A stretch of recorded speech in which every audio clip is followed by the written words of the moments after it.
चीजावा तू देही छौड़ी 300 में बिहल कि न भौजी दे है फ्री में।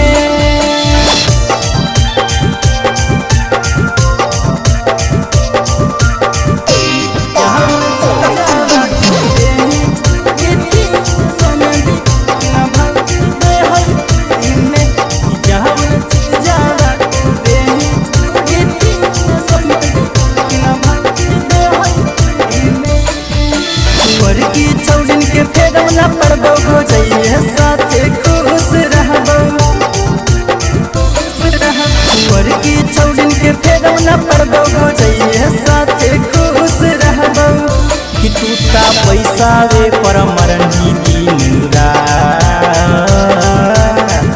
कि जवन चीजावा तू दे छौड़ी